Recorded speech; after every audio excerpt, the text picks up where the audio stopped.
Hey everyone, welcome back to another episode with Veggie Life. Today we are going to be making ragi butterball cookies. So I have taken a big bowl to begin with, and to this I'll be adding about 100 grams of butter. You may use salted butter or cooking butter for this. To sweeten the deal, I'm adding sugar.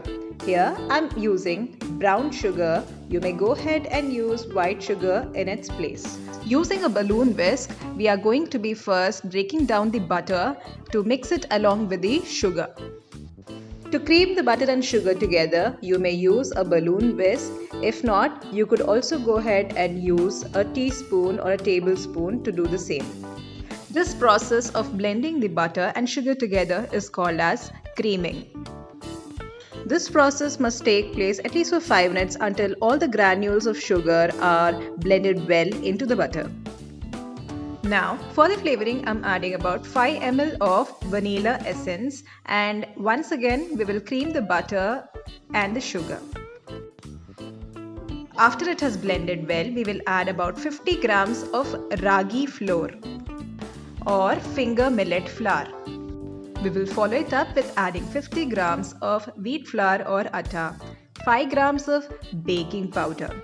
In case you have not used salted butter, go ahead and add about 5 grams of salt. Now I'm going to be using my hands to blend all of this together to make a soft dough.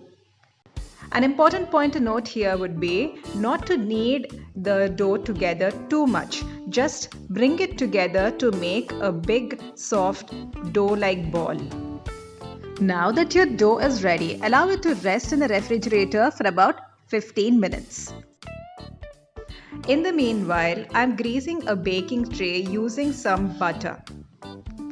Smear the tray evenly on all the sides where you plan to place the cookies. Now that the dough has rested sufficiently, take small portions from the dough and place it between your palms. Go ahead and roll these portions into a smooth butter ball.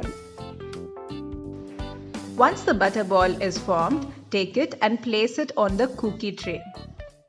Repeat this process with the rest of the dough to make the remaining cookies. At this point, you can go ahead and garnish the cookies with some cashews on the top. For this, I have taken a whole cashew and slit it from the center and used just one portion of the cashew each to garnish the cookies on the top. In the meanwhile, preheat your oven at 180 degrees to 200 degrees temperature for about 10 minutes. Once the oven has been preheated, take your cookie tray and place it in the middle rack of the oven.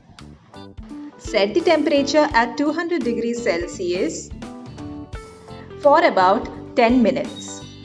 One thing to note here would be to be mindful of the oven settings. The temperature can be a little different from one oven to another.